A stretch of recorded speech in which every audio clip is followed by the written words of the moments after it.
Well, let's talk more about what's been proposed in Strasbourg. Joining me from there, the UKIP leader Nigel Farage, who we saw in that earlier report a few moments ago. Nigel Farage, good afternoon. Good afternoon. You were in the chamber there for what Jean-Claude Juncker had to say, and he talked about the issue being a matter of humanity and human dignity, and put forward this proposal for quotas to 22 EU countries. What do you think? What I think is this, that from April it was clear that Jean-Claude Juncker was going to implement the EU's common asylum policy. The problem with that policy, as I tried to point out at the time, is that it casts the definition for who qualifies way beyond the 1951 Geneva Convention on Refugee Status, and even includes people who come from poor countries. So what we're seeing is this huge tide of humanity coming across the Mediterranean, taking massive risks, being in the hands of the criminal traffickers and ISIS and all the rest of it. And what we're not doing is we're not sorting out who are genuine refugees and who are not. So to ask me to comment on what I think of the Juncker plan to distribute 160,000 people around the rest of Europe, my answer is, why don't we get back to the basics?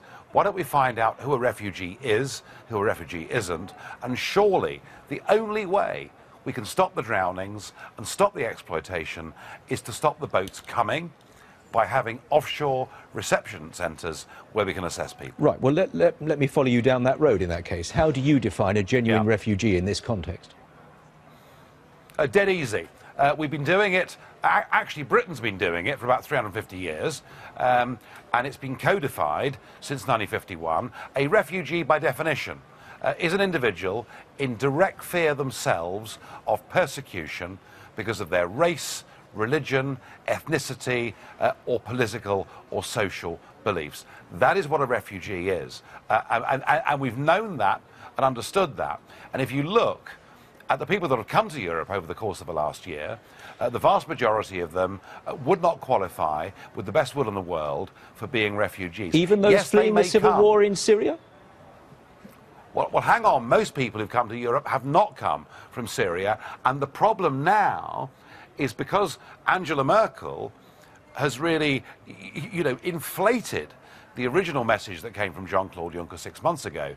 Now anybody can come to Europe, throw their passport into the Mediterranean and say they've come from Syria. So we're just not getting this right, and we're not sorting out who are the genuine refugees. And by the way, I do believe that Britain and the rest of Europe have a duty to help genuine refugees, but not for us to be an open door to economic migrants. No, I accept that you've made that point about genuine refugees before. Yeah. I want to get this idea of these centres that you're talking about, which will sort this all out, which are not in Europe. Where are you going to put them? Well, what I'm keen to do, number one, is stop people drowning.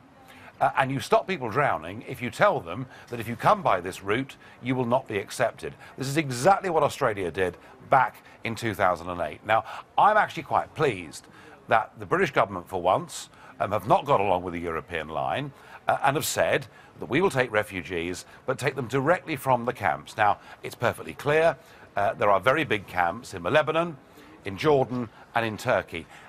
Interestingly, there are 6 other wealthy Arab states who are refusing to take a single person. So I'd like to see a bit more effort and emphasis put on them. But I do think that David Cameron, for once, has listened to the arguments, and the European Union need, I think, to go along with that model. The problem is, what I heard today from Mr. Juncker in his State of the Union speech is they refuse to accept they've got anything wrong.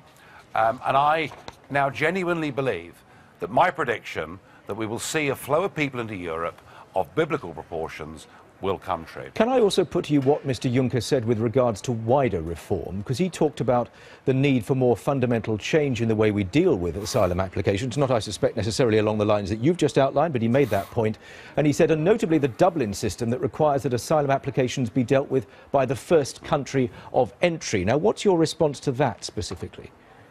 Yeah, I mean, that was very interesting. I mean, look, since 1951, we've accepted internationally that you claim refugee status in the first safe country you come to. Mr. Juncker wants to ditch that because he doesn't want to actually recognise that Italy and Germany or Britain are different countries. We're all part of the European state with one flag, one anthem, one police force, ultimately one army and one asylum policy. What he also said is he will come back next March or next April, not just with an asylum policy, but with a common EU immigration policy. Right, but just on that specifically, according to EU figures, since the Dublin rules were agreed 12 years ago, asylum applications in Britain have stabilised, and Britain's share of Europe's asylum claims has declined from about 10% in 2008 to, I think, 5% last year. So, I mean, do you acknowledge those figures for a start? Well, we are fortunate.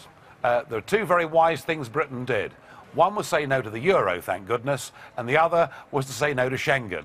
And that's why, you know, now anyone that gets into Greece or Italy or Hungary can freely go to Germany without their details being checked. They can't get to Britain through the same means, which is why you've got the camp at Calais. So, you know, however much we've suffered over the summer, and Kent's businesses have suffered, our problems are as nothing compared to countries like Germany that are stuck in Schengen. One more, if I may, because you talked about you want to stop the drownings. Everybody wants to stop the drownings. We are where we are. People are prepared to take enormous risks to get across the Mediterranean in appalling conditions. Whatever measures you take longer term are not going to stop the drownings tomorrow. So what will you do in the immediate term to try and arrest this situation? I'm sorry, I don't agree with the premise of that question. If you look at many of the people, not all, but many of the people that are coming to European territory, they are paying thousands of euros to people smugglers to get across to mainland Europe. Because they're desperate. If they knew, if they knew that on arriving in Kos or in Lampedusa or indeed in Hungary, that they would simply be refused entry, they would not spend that money, and they would not put their lives in the hands of very dangerous criminal gangs and traffickers. And this is exactly what Australia faced back in 2008, and the Australians said, if you come through this route, we guarantee you one thing, you will not be accepted. And that was the way the Australians stopped the drownings, and nobody would call Australia a country that was closed. Good to have your thoughts. Thank you very much for coming on. The leader of UKIP, a member of the European Parliament, of course, as well, Nigel Farage.